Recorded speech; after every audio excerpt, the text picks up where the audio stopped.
Good afternoon, everyone, and welcome to the Justice Subcommittee on Policing. This is our 8th meeting of 2019. We have no apologies, and I would remind members and witnesses that the public session must conclude by 1:45 today, owing to the early start of business in the Chamber at 2 p.m. Before we begin, I'd like to welcome Jenny Goldruth and James Kelly to the subcommittee and invite them to declare any relevant interests. Nothing to declare, Convener. Thank you, Jenny. James? I declare that my brother Tony Kelly is a sheriff within the sheriffdom of Glasgow and Strathkelvin. Thank you, James. Thank you.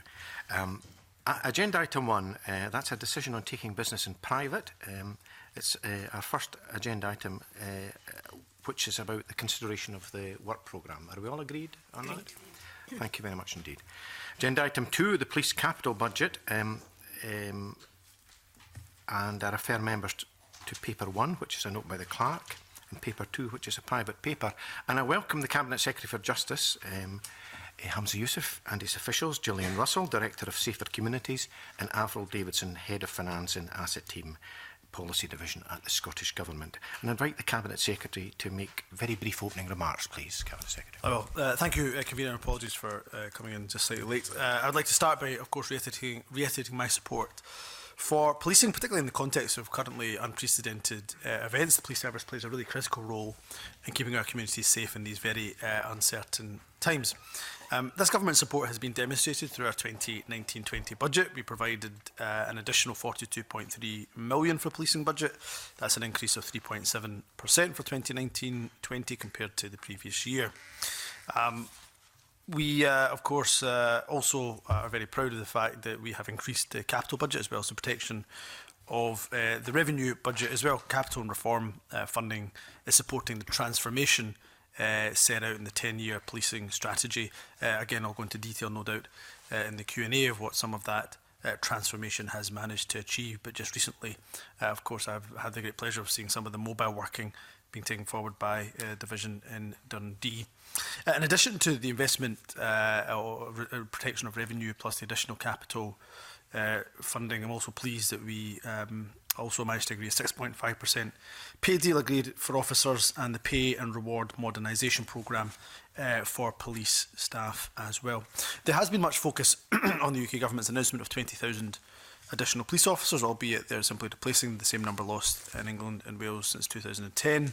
But that approach contrasts sharply with the bold service reform that has taken place here in Scotland, which has enabled us to reform and maintain rather than simply cutting services going forward. I fully expect officer numbers to remain significantly above the level inherited in 2007.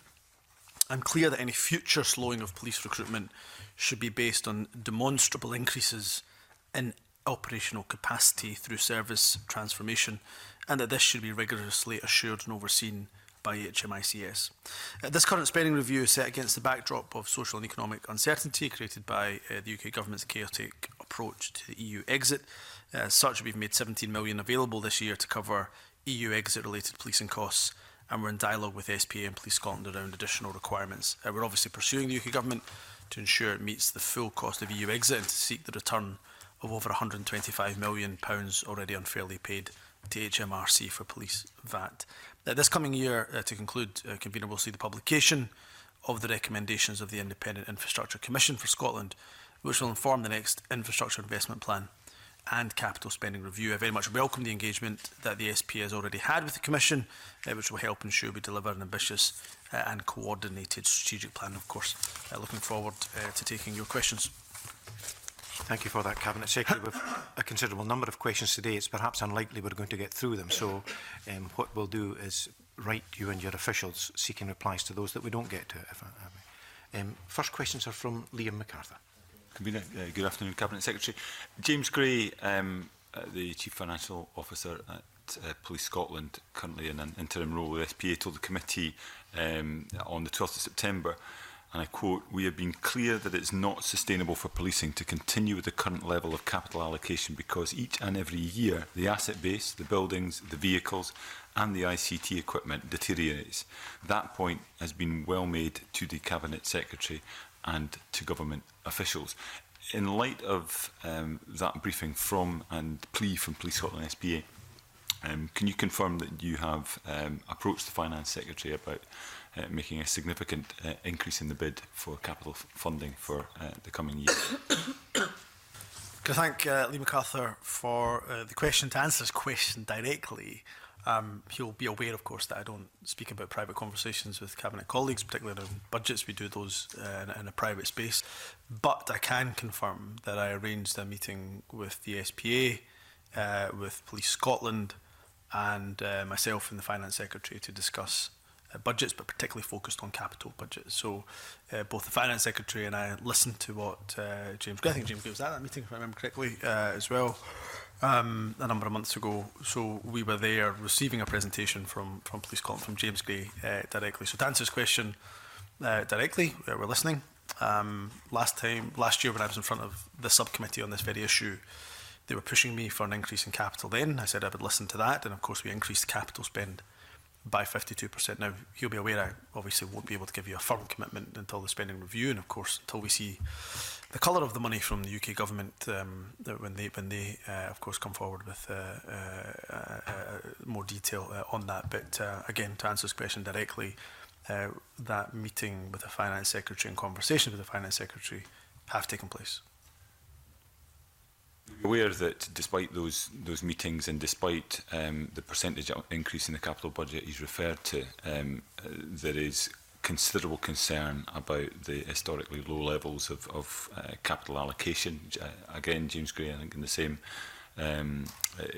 contribution, the same meeting, suggests that the current situation is that the settlements that we get are so small that we have to put money purely into health and safety. So we're effectively putting band-aids on the estate and not addressing the shortfalls in the condition of the estate. So in the absence of a significant increase in the budget allocation for capital this coming year and over subsequent years, what's the Cabinet Secretary's expectations about the impact on that estate and upon the ability of the police to make the transformation that he's referred to? Well, let me say to Lee MacArthur that I'm well aware that a lack of capital investment would mean that bills for repair and maintenance would start to increase, and that would in turn mean an additional drain on the revenue budgets. We're not unaware of that. Equally, Police Scotland are not unaware of what is a challenging financial circumstance, exacerbated by our challenges in and around Brexit and the additional spending pressures that puts on us. So therefore, while it is absolutely for the Chief Constable and SPA to scrutinise this, but the Chief Constable to decide how to spend that money, I would imagine from the conversations I've had with the Chief Constable that he would prioritise areas of health and safety.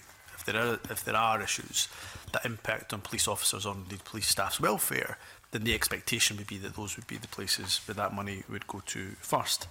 In terms of there's a new SPA and Police Scotland have their new estate strategy, which I think the member will probably be aware of.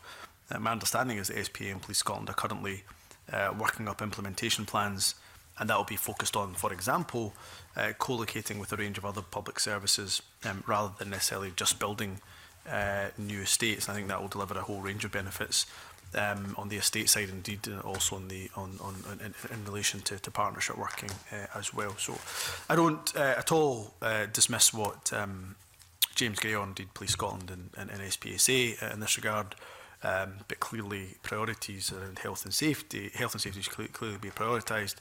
These are matters for the Chief Constable. But with respect, I mean, the capital funding issues that have been faced by Police Scotland predate any referendum on Brexit and anything that's arisen since then. What this is led to is accumulation of problems in terms of investment in the estate. They're now saying that what is needed over the next 10 years is £400 million worth of capital funding. So what assurance can you give this committee that, however that's profiled, that something of that order of magnitude is being recognised and envisaged by the government as necessary to deliver a policing strategy for 2026 that is in accordance with the recommendations that are brought forward by Police Scotland? I appreciate me, Mr MacArthur, doing a dance on this, but I'm not going to be able to confirm that we are what the spend profile will be for the next financial year. That will have to come after the spending review announcements by the Finance Secretary, once we get confirmation of the UK government's the detail of their own budget whenever that will be. So what I can say is we're listening. What I can say is we listened previously and we acted on that in terms of a 52% increase in capital budgets. But we are listening. We have had some of the detail from Police Scotland. We've asked for further detail, I should say, on some elements of that. There's kind of three core strands of the capital spend, as he probably knows, the ICT side, the fleet and the state. So we've asked for more detail on a number of those. What I would say is, that what we're talking about, what Police Scotland have spoken to this committee about, is not a small uplift in their capital budget. It's quite a significant one. Nobody has hundreds of millions of pounds in the back of the sofa. It will require detailed consideration, but also from a Police Scotland perspective, and I know they do this anyway, they will have to think very carefully about the allocation they're given and where the priorities are for them as an organisation. Capital allocation you talked about that had been increased last time round was still less than 50% of what was being sought. Now, there is no point Police Scotland coming back year after year saying this is what we need in terms of managing our state, in terms of delivering the ICT that then allows us to deliver the sort of policing that's envisaged through the 2026 strategy. I mean, if we're going to fall that far short of capital allocations year on year, then presumably you need to be clear with Police Scotland that there is no point them coming forward with bids for funding of that nature, because they are always going to be knocked back as much as you say you are listening to them. I think that's a mischaracterisation. I mean, Police Scotland and any organisation, I've been a minister for the best part of 7 odd years, and in every ministerial role I've had, organisations come to me with what their priorities would be. And of course, if we had a magic money tree, then we'd be able to spend and give every single organisation all the money that they required that they asked for and sought. Now, that is not always possible. What we will do in this case, as we did last year, was listen to what is being said, look to see what our capital allocation from the UK government is, and then come forward with detail of that.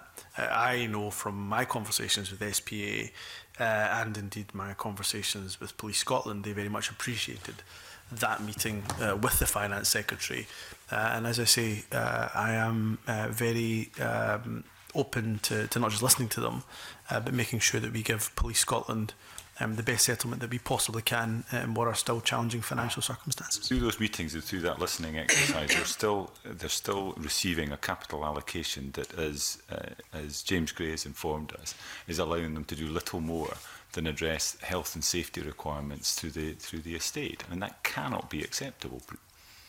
That's again quite my understanding. I mean, there are, for example, a number of co-locations. If I take the estate as an example, Peterhead co-location, Haddington, refurbished accommodation, which will provide a dedicated office for operational policing. Also work collaboratively with East Lothian Council. Kirkcaldy, with the Scottish Courts and Tribunal Service, will occupy refurbished accommodation in Kirkcaldy Police Station in November of this year. So there are some innovations that are above and beyond, just as he described it, the kind of repair work or the band. Me that described it, James Gray, with respect, described it. That's who I mean is being described. So I think there's more than just the band-aid being put on the estates as perhaps is being described. And for capital investment, that 52% increase, for example, helped to fund mobile technology, a great innovation, a basic innovation, one that was absolutely needed, but an innovation that is going to help in terms of productivity. I saw at first hand when I went to meet officers in Dundee at the police station. So this is not a case that the capital allocation is just being used to fix areas of health and safety concern on the police estate. It is being used for innovation, and I think that's a great thing. Now, we'll listen, and we have listened to what the SPA and Police Scotland have had to say. I've organised a meeting with the Finance Secretary. They've had that meeting, and now, of course, we will consider carefully the detail of their plans. Okay, thank you. And Margaret? Good afternoon, Cabinet Secretary. Police Scotland SPA have indicated that further savings to eliminate the deficit can only now be realised by a reduction in officer headcount, with the plan to reduce officer numbers by 750 by 2021. Can the Cabinet Secretary confirm that when Police Scotland and the SPA made the commitment to reduce officers' numbers, was this solely a decision for the Chief Constable and the SPA? There is no agreement to reduce police officer numbers by 750 between the government, SPA and Police Scotland. The convener, Margaret Mitchell will be aware, in her role as convener of Justice Secretary, having discussed this issue not just with me but my predecessor, that the agreement, of course, was always that any reduction of police officer numbers would have to demonstrate increased operational capacity, and that work would be overseen independently by HMICS. It wouldn't be for me to put words into HMICS's mouth. The inspector's mouth, she is well capable of speaking for herself, but clearly in the conversations that I've had with Jill Emery, she has made it abundantly clear that to that level of reduction, any increased operational capacity has not been demonstrated in that regard. So there is no agreement to reduce officer numbers by 750. Any agreement that was made previously around about 400 odd officers over the next few years, or the next couple of years, I should say, that was one, again, predicated on HMICS overseeing the work around increased operational capacity. But secondly, of course, it was taken before the full effects of Brexit were known, and therefore we haven't seen those reductions. If anything, we've seen an increase in officer numbers to help with Brexit contingency. Substantive point is any decision to reduce numbers officer headcount, is that solely a decision for the SPA and Police Scotland? Again, I go back to the agreement that there was between Police Scotland, well, the triumvirate, Police Scotland, SPA and the Scottish Government. In fact, I'll quote directly from my predecessor, Michael Matheson, in the statement he made to Parliament in June 2017, and I quote direct. He said, "Any decision to slow police officer recruitment must not be taken until there is evidence that the planned increase in operational policing capacity has been delivered, and that HMICS would oversee that work." So that remains the position. I, with respect, Cabinet Secretary, you still haven't answered my point. If any decision, hypothetically say, is made to reduce headcount, is it purely a matter for SPA and Police Scotland? I don't think I can be any clearer. The agreement is between the triumvirate that any reduction in officer number has to demonstrate increased operational capacity, and that is overseen by HMICS. So there is an agreement between the triumvirate of what should be done if there's any reduction in police officer numbers, and that should be overseen independently by HMICS. Right, so it's SPA, Police Scotland, overseen by HMICS. Indeed. All right. Well, in that case... Margaret, sorry, could I interrupt there? I think Margaret makes a very valid point, and it just seems to be a very simple yes or no, Cabinet Secretary. Does the Scottish Government play any role in determining the number of police officers, or is that left as an operational matter decided by the Chief Constable in conjunction with the Scottish Police Authority? The deployment of officers is for the Chief Constable. In terms of officer numbers, there's an expectation from the Government, as my predecessor said, that we should not go significantly, we should not reduce significantly in relation to the number that we inherited in 2007. That is the expectation of Government. There was an agreement between the triumvirate that there would be a reduction of 100 in 2018-19, 100 in 2018-19, and a further 300 in 2019-20. But that would only be, and this is an agreement between the three partners, that would only be the case if increased operational capacity could be demonstrated, and HMICS would oversee that work. So that was the agreement between the three of us. Sounds like a yes, I think. Yeah.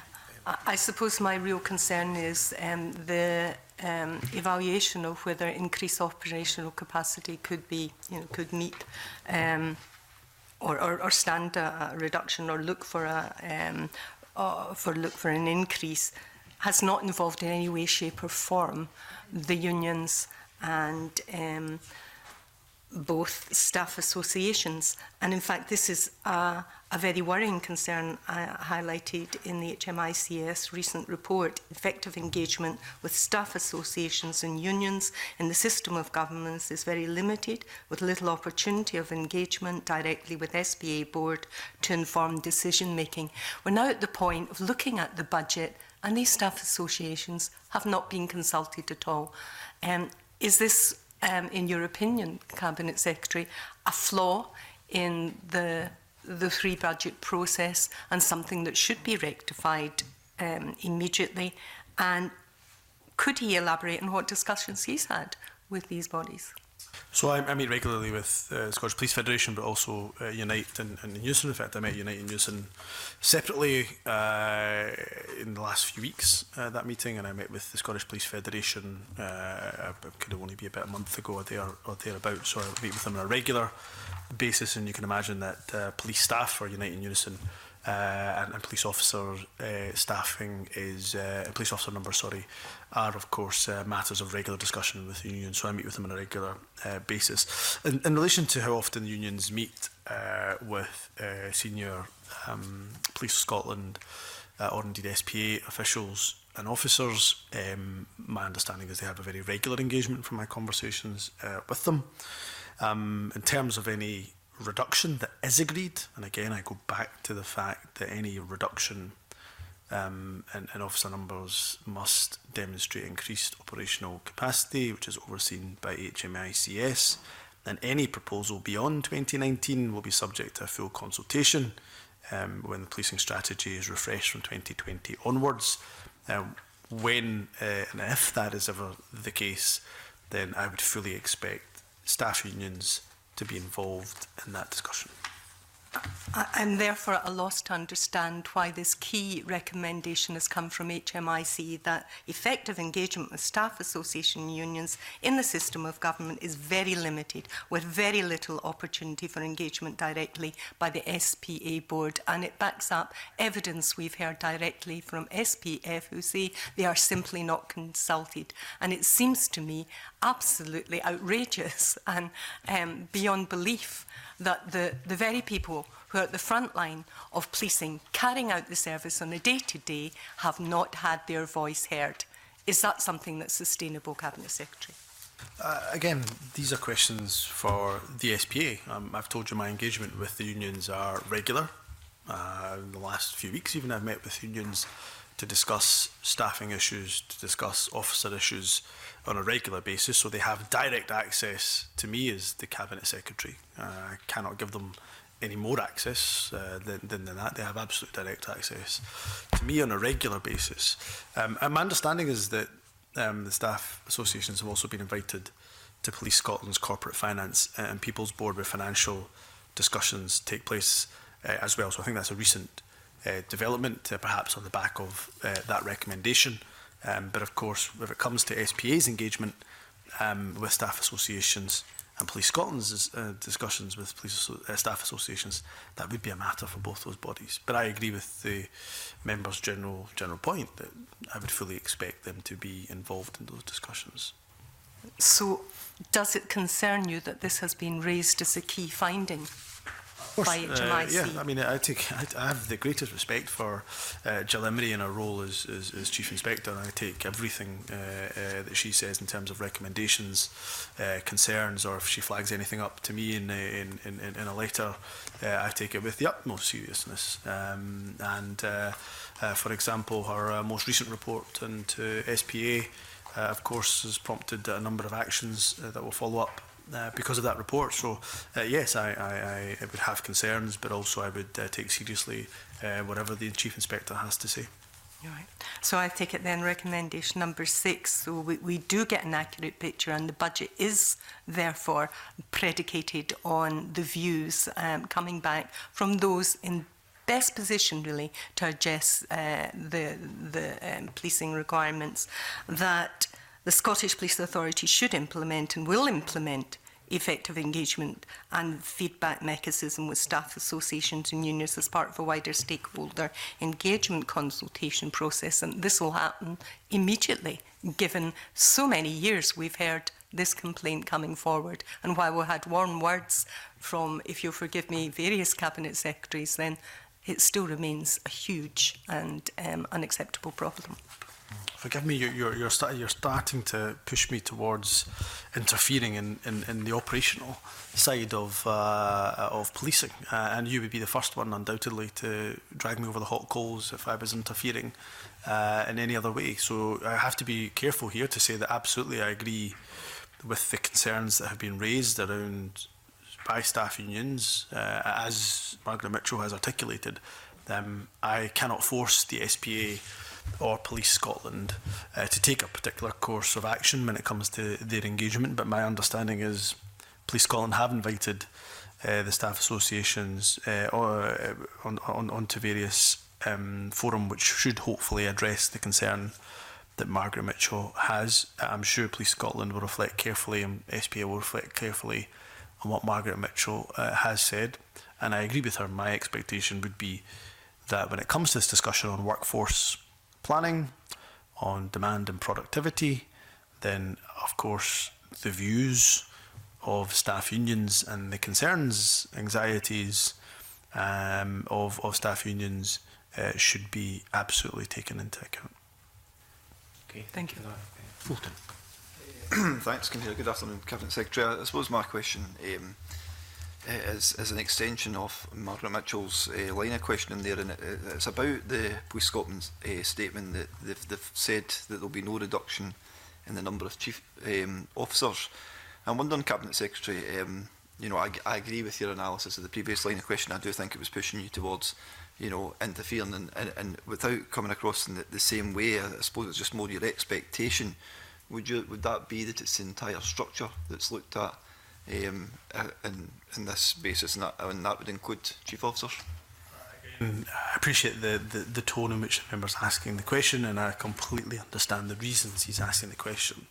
But he is really, you know, he's pushing me right up against the line, if not over the line, of operational policing. It really has to be for the Chief Constable, with scrutiny by the Scottish Police Authority, to determine the needs of the organisation as a whole, including staffing requirements at senior level, or indeed through the ranks. So while I may have a view on how that should look and who should be included in that conversation as Justice Secretary, if I was to articulate that view, then I think it would very much be taken and seen as I'm interfering in what would be an operational matter for the Chief Constable. So you'll forgive me if I'm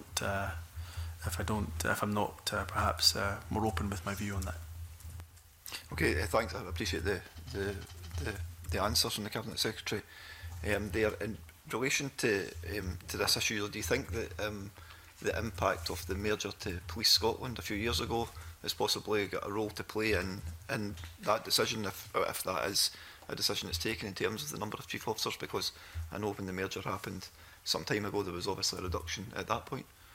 Yeah, I mean, it could well be, if that is Police Scotland's decision, not to look at chief officers. It may be, is exactly as Fulton has mentioned, that may be one of the reasons. There may be a whole range of other reasons as well. So again, I would be reticent to speculate. And again, these will be matters for the Chief Constable, which obviously this subcommittee could write directly to the Chief Constable and the SPA to get a little bit more detail or understanding of the rationale why chief officers, there will be no reduction in the number of chief officers, as Police Scotland have stated. However, Cabinet Secretary, it was your government that commended one of the benefits of moving to a single force was the rationalisation of chief officer posts. From memory, 23 chief officer posts, the overwhelming majority of whom were chauffeur-driven, £5 million to run their staff association. That was presented up front as a benefit. We've seen an exponential increase in the number of chief officer posts. I wonder if you're not prepared to comment on that. You would understand that if there's grief to be shared in terms of numbers, there'd be an expectation among many in the organisation that that takes place across the rank structure rather than seeing a growth in one and a reduction in the front line. I accept the point the convener is making. But I think equally, I hope you can understand the position that I'm coming from. That if I was to say to the Chief Constable, I think instead of 4 DCCs, you should only have 3, and instead of X number of ACCs, I think you should have Y, then he would see that as me overstepping my bounds as Justice Secretary. So and Chief Superintendent, you can say the same for other senior ranks as well. So I think he would understand that equally. I hear what the member says, and I don't think there would be too much disagreement from others either, but it is really for the Chief Constable to make these decisions. Okay, thank you for that. James. Okay, thank you, Convener. Afternoon, Cabinet Secretary. Can I ask you your view on Police Scotland officers being used to backfill civilian posts? Well, again, can I say to James Kelly that obviously the workforce mix is an operational matter for the Chief Constable. In some respects, you have to recognise, I'm sure James Kelly does, you have to recognise that there will always be times when flexibility is needed, and there may be good reasons for police officers who are not able to take on frontline duties for a variety of reasons. Could be injury, could be pregnancy related, could be a whole range of issues why they can't take on frontline duties, why they may be backfilling. In terms of more generally, my understanding is Police Scotland is developing a detailed programme of work to better understand the demand of policing services across the country, with a view that once they have that intelligence, they'll feed that into workforce planning, associated budgetary considerations and discussions with partners. But clearly, the more and more we can have officers on the front line, as it's often called, or doing warranted duties, clearly the better that would be, better, I think, for everybody involved. And I should say, from the latest figures that I have in front of me, that rather than reducing police staff numbers, Police Scotland has been increasing over the last year police staff numbers, which is undoubtedly a welcome development. Leaving aside short-term considerations, I know what you've just said about staff numbers, but the trend in recent years has seen a reduction of 1,700 in terms of these civilian posts. So in terms of the overall direction of travel, do you accept that it's not good value for money for people who are employed to serve Police Scotland on the front line to be carrying out civilian roles? I mean, the general principle of what James Kelly is saying is one that I don't disagree with. I do make the point, though, that there are some officers that will have to backfill, but I appreciate that will be the minority position as well. But it is for the Chief Constable to determine that kind of workforce balance, and the work that Police Scotland are doing at the moment in terms of the programme of work to gain the intelligence of the demand that they have, that can help with workforce planning, I think will be very, very positive. You know, an example of how the workforce has changed to enable more police officers to focus on what we call warranted roles lies in custody. Previously, many custody suites had a high ratio of officers. However, since 2018, Police Scotland have been implementing a new staffing model for custody suites, whereby police staff are employed and trained specifically as police custody and security officers, and 150 new PCSOs have been recruited and trained and now deployed across the 8 criminal justice hubs that there are across the country. So there are good examples of where police officers are no longer doing those type of duties, custody suites being an example, hopefully back out onto the front line and maybe can train staff. So that work is being done. I appreciate what James Kelly is saying. It could go further, and hopefully the detailed work that Police Scotland are doing now will help that issue progress. You referred earlier that you had some data around the numbers being employed. How many Police Scotland officers have been used in these civilian roles? I don't have that detail in front of me, but I'm more than happy to write via the convener to the rest of the committee if they wish to have that number. That would be useful. Okay, thank you for that. Rona? Convener, good afternoon, Cabinet Secretary. On Tuesday at the Justice Committee meeting, we heard from DCC Will Kerr that Police Scotland will face potentially unprecedented demands due to Brexit, and there will also be a major climate conference taking place in Glasgow in November next year, as many other major events. Have you had any discussion with counterparts regarding the possibility of Scottish officers being deployed elsewhere because of Brexit? And if do you think this is likely, and do you know how the shortfall in officers in Scotland could be mitigated? What I would say to Rory Mackay, and again she'll understand this, of course, any deployment of mutual aid is a matter for the Chief Constable alone. Entirely inappropriate for any politician, let alone the Justice Secretary, to direct mutual aid that is done through the National Police Chiefs Council and their processes that they have across the UK. What I would say is that Police Scotland's in a very good position to provide mutual aid, in the sense that we have increased officer numbers in the last decade. So since 2007, in fact, we have now over, I think, 1,000, more than 1,000 additional officers. I think it's 1,025, maybe be more than that now.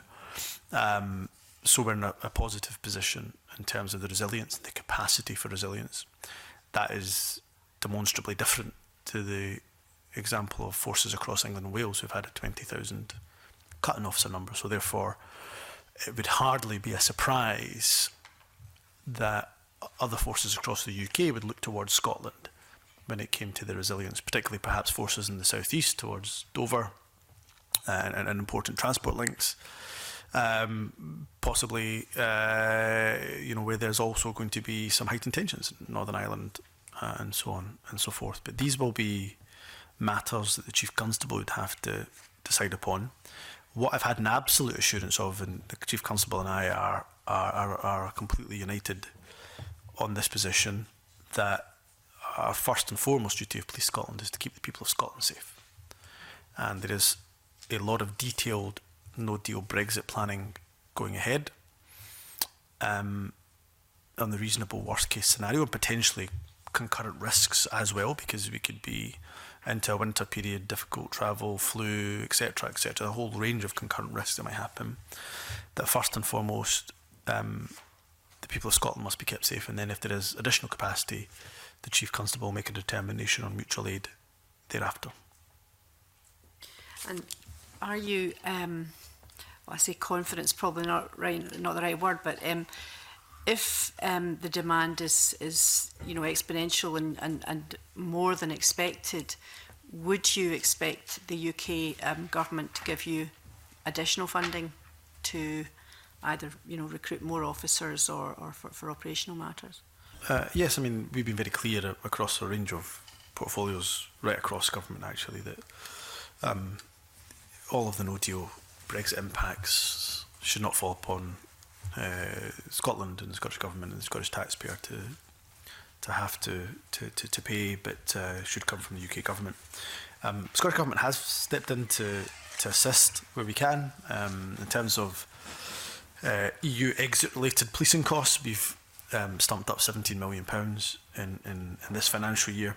That funding is very much ring-fenced to support the effects of a no-deal EU exit. But to answer Ronan Mackay's question directly, if there are further costs, of which I'm almost certain there will be, then we would expect the UK Government to meet those costs. In terms of, she referenced COP26 in the Climate Change Conference next year in Glasgow, and one of her questions, her opening question, I think. And it's the expectation of this government that the UK Government would pick up all of the costs associated with COP26. The conservative estimate of the costs around security for that conference are £100 million. So not an insignificant amount. So therefore we'd expect all of those costs to be borne by the UK Government. My understanding from the UK Government, or from the Scottish Government's correspondence with the UK Government, is the UK Government have agreed to cover what they determine as core costs. And you can imagine we are trying to nail down exactly what that word core might mean. So we'd expect them to cover the costs of any EU exit-related policing costs, but also on COP26, the security and policing costs associated with that too. Perhaps the repayment of that would help a lot with those extra costs, if that were forthcoming. Only. Thank you. Thank you. Liam? Just following up Ronan Mackay's line of questioning, I appreciate these are subject to negotiations, but is what you're saying, Cabinet Secretary, if agreement can't be reached over those costs, the Scottish Government's position would be that you would oppose the hosting of COP26 in Glasgow? That was an incredible twist on what I said. No, I'm just trying to understand what you're saying there. They've made an offer of core costs. You've put a price tag on it of 100 million or so. Your official shaking her head. Maybe she wants to leap in. But is what you're saying that the Scottish Government will only press ahead with this if the UK Government covers all of the costs? Liam MacArthur can't see behind him, but almost everybody's shaking their head at the line of questioning because it's Liam MacArthur's question. Well, why don't you just answer the question rather than tell me the questions? Because, I'm astounded at the question because it's clearly not what I said. No, we do not oppose the hosting. In fact, we're not just delighted at the fact that COP26 is coming to Glasgow. It'll be a great boon for the city. We fully expect the First Minister to be there, despite perhaps interventions by the Prime Minister. We expect the Scottish Government to be involved, where we can demonstrate our world-leading climate change ambitions and indeed targets. So no, that is not what is being suggested. What is being suggested is exactly what I said to Ronan Mackay, that we would expect all the costs around security and policing to be picked up by the UK Government. Fairness to the UK Government, they've said that core costs will be, you'll forgive me again as being a minister for a number of years, I try not to let the UK Government have too much ambiguity in the responses, so all we're doing is simply nailing down what the word core might entail.